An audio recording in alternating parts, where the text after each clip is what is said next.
এইখিনি বহুত খাৰ সৃষ্টি হয় নহয়, এইপিনে আহিব নোৱাৰা হয় নহয় এতিয়া।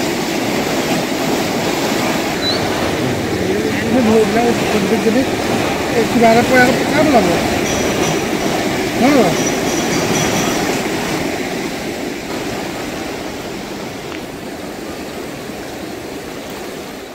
সোৱণশিৰি জলবিদ্যুৎ প্ৰকল্পৰ পানী এৰি দিয়াৰ পিছতে লখিমপুৰৰ যি হাহাকাৰ পৰিস্থিতি আৰু সেই পৰিস্থিতি এতিয়া আন আন জিলাবিলাকলৈ এতিয়া বিয়পিব লাগিছে। বৰ ক্ষিপ্ৰগতিত ইতিমধ্যে ব্ৰহ্মপুত্ৰৰ জলস্তৰ বৃদ্ধি পাইছে। যোৰহাটৰ যি জাঁজিমুখ, সেই জাঁজিমুখত ইতিমধ্যে বহু অঞ্চল প্লাবিত হৈছে। নিশাটোৰ ভিতৰতে ক্ষিপ্ৰগতিত ইতিমধ্যে জলস্তৰ বাঢ়িছে। মই বৰ্তমান উপস্থিত আছোঁ জাঁজিমুখৰ যিটো পাৰঘাট, সেই পাৰঘাটত ইতিমধ্যে যি আচলতে ৮-১০খন গাঁৱৰ যি আচলতে যোগাযোগৰ যি দলং আছিল, বাঁহৰ দলং, সেই দলংখন ইতিমধ্যে উটুৱাই লৈ গৈছে।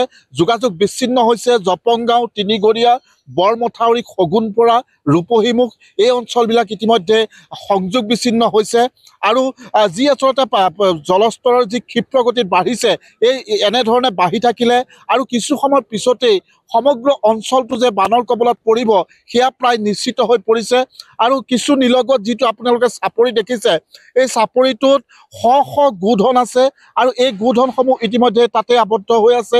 আৰু এইসমূহ গোধন ইতিমধ্যে মথাউৰিলৈ বা প্লেটফৰ্মসমূহলৈ লৈ আহিবৰ কাৰণে পশুপালকসকলে ব্যৱস্থা গ্ৰহণ কৰিছে। আৰু মই কৈছোঁৱে যে জপংগাঁৱকে মুখ্য কৰি ৮-১০খন গাঁও ইতিমধ্যে আবদ্ধ হৈ পৰিছে। তেওঁলোকৰ কোনো যাতায়াতৰ ব্যৱস্থা নাই আৰু ইমানেই আচলতে প্ৰবল সোঁত, এই সোঁতত নাও ইয়াতে চলাব নোৱাৰে আৰু যাৰ কাৰণে এই ঘাট ইতিমধ্যে বন্ধ কৰি দিয়া হৈছে।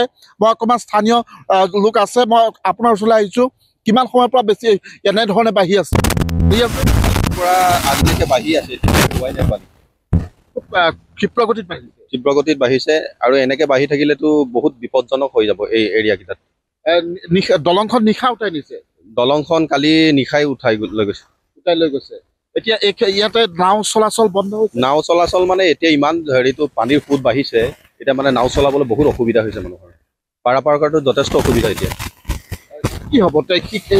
৮-১০খন গাঁও আছে, তেওঁলোকৰ অহা যোৱা কেনেকুৱা? সেইকাৰণে জিলা প্ৰশাসনক আমি অনুৰোধ কৰিছোঁ যে ইয়াত যিমান কিবা গাঁও আছে বা হেৰি হৈ আছে, এতিয়াতো যোগাযোগটো বহুত বিচ্ছিন্ন হৈ আছে। সেইটো কাৰণে জিলা প্ৰশাসনে এইবিলাক সুবিধা কৰি দি আছে। গোধনসমূহ চাপৰিতে আছে। হয় হয়, এতিয়াতো হাজাৰ হাজাৰ গৰু ম'হ চাপৰিতে আছে, এতিয়া তাত আবদ্ধ হৈ আছে। সেইটো কাৰণে মানে অনা নিয়া কৰা ব্যৱস্থাবিলাক কৰি দিলে আৰু ৰাইজৰ সুবিধা হ'ব। আৰু এতিয়া আনিবলৈতো ব্যৱস্থা নাই। ইয়াতে নাৱৰ ব্যৱস্থা কৰা নাই এতিয়ালৈকে নাই কৰা। একো ব্যৱস্থা কৰা নাই। নাই। ইয়াৰ কিমান গোধন আছে? এই চাপৰি সন্মুখৰ চাপৰিটোতো গোধন আছে। হয় হয়, এতিয়াতো ইয়াত হাজাৰ হাজাৰ গৰু ম'হ আছে। হেৰিটো এতিয়া মানুহৰ চিন্তা লাগিছে, এতিয়া গৰু ম'হবিলাক কেনেকৈ উদ্ধাৰ কৰিব পাৰি, এইবিলাকে চিন্তা হৈ আছে। নিশ্চয় নিশ্চয়, মই কৈছোঁৱে যে এই যি আচলতে সন্মুখত যিটো চাপৰি ইয়াত দেখিছে, এই চাপৰিতে বহু গৰু আবদ্ধ হৈ আছে, ম'হ আবদ্ধ হৈ আছে। আপোনাৰো চাপৰিত গৰু আছে?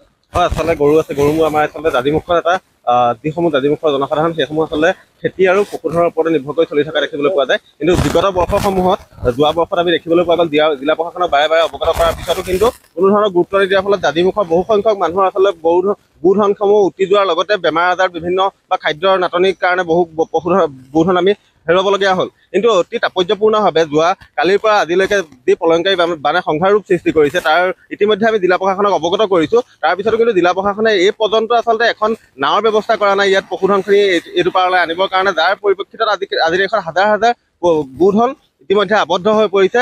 খাদ্যৰ নাটনিৰ সম্ভাৱনা দেখিবলৈ পোৱা গৈছে। আৰু লগতে ক'ব লাগিব যে জাঁজিমুখৰ যিটো একমাত্ৰ সংযোগস্থল আছিলে, যিখন দলং আছিলে, সেই দলংখন যোৱা ৰাতি উটুৱাই নিয়াৰ পৰিপ্ৰেক্ষিতত আজিৰ তাৰিখত কিন্তু প্ৰায় ১২-১৪খন গাঁৱৰ জনসাধাৰণ আচলতে জনসংযোগৰ পৰা প্ৰায় বিচ্ছিন্ন ঘটা দেখিবলৈ পোৱা গৈছে। যিগৰাকী অসমৰ মাননীয় মুখ্যমন্ত্ৰীয়ে যোৰহাটত কেবিনেট অনুষ্ঠিত কৰি আচলতে জাঁজিমুখৰ পাৰঘাটৰ দলংখনৰ কথা উল্লেখ কৰিছিল, সেইগৰাকী স্বয়ং মুখ্যমন্ত্ৰীৰ দিনতে আজিৰ তাৰিখত কিন্তু আধাৰশিলা নোহোৱাটো অতি দুৰ্ভাগ্যজনক বুলি আমি অনুভৱ কৰিছোঁ। যিহেতু ২৬ৰ নিৰ্বাচনৰ সময় আহিছে, তাৰ আগত তেওঁলোকে যদি আধাৰশিলা নকৰে, পুনৰ কেৱল জাঁজিমুখখনত আজিৰ পৰা আমি জন্মৰ পৰা আজিলৈকে দেখিলোঁ কেৱল নিৰ্বাচনী টুৰ হিচাপে ব্যৱহাৰ কৰে। কিন্তু এই যিসমূহ সমস্যা, সেই সমস্যাসমূহৰ ক্ষেত্ৰত আচলতে আমাৰ লগত আচলতে প্ৰশাসনে কোনো ধৰণৰ সহযোগিতা কৰা আমি দেখিবলৈ পোৱা নাযায়। তাক আমি খুব দুখ অনুভৱ কৰিছোঁ। নিশ্চয় অলপ ক্ষোভ প্ৰকাশ কৰিছে আৰু যিহেতু ইয়াতে এখন এই মুহূৰ্তত মেচিন নাৱৰ প্ৰয়োজন হৈছে যিহেতু যি গতিত পানী বাঢ়িছে এই গতিত যদি বাঢ়ি থাকে তেতিয়া কিন্তু ইয়াৰ গোধনসমূহ যথেষ্ট সংকটত পৰিব আৰু তেওঁলোকৰ গোধনসমূহ উদ্ধাৰ কৰি আনিবলৈ সমস্যাৰ সৃষ্টি হ'ব আৰু প্ৰথমটো বান এয়া হৈছে প্ৰথমটো বান আৰু এই বানতে ইতিমধ্যে মই কৈছোঁ 10-15খন গাঁও ইতিমধ্যে সংযোগ বিচ্ছিন্ন হৈছে বহু পৰিয়ালৰ কৃষিপথাৰ প্লাবিত হৈছে গোধন আবদ্ধ হৈছে আৰু যদি এনেধৰণে পানী বাঢ়ি থাকে বিয়লিৰ ভাগলৈ যে সমগ্ৰ অঞ্চলটো প্লাবিত হৈ পৰিব বা যিসমূহ আচলতে মথাউৰি আছে সেই মথাউৰিলৈ ভাবুকি আহিব এনে কিন্তু সম্ভাৱনা আছে আৰু যাক লৈ এতিয়া নৈপৰীয়া ৰাইজ যথেষ্ট চিন্তিত হৈ পৰিছে মূলতঃ গোধনক লৈ পশুধনক লৈ তেওঁলোক চিন্তিত হৈ পৰিছে তেওঁলোকৰ খাদ্যৰ কথাক লৈ চিন্তিত হৈ পৰা পৰিলক্ষিত হৈছে আপুনি বিচৰা বাতৰি পাব কেৱল নিউজ 18 এপত নিউজ 18 এপ ডাউনলোড কৰিবলৈ স্ক্যান কৰক এই QR কোড গুগল প্লে ষ্টৰতো পাব এই নিউজ 18 এপ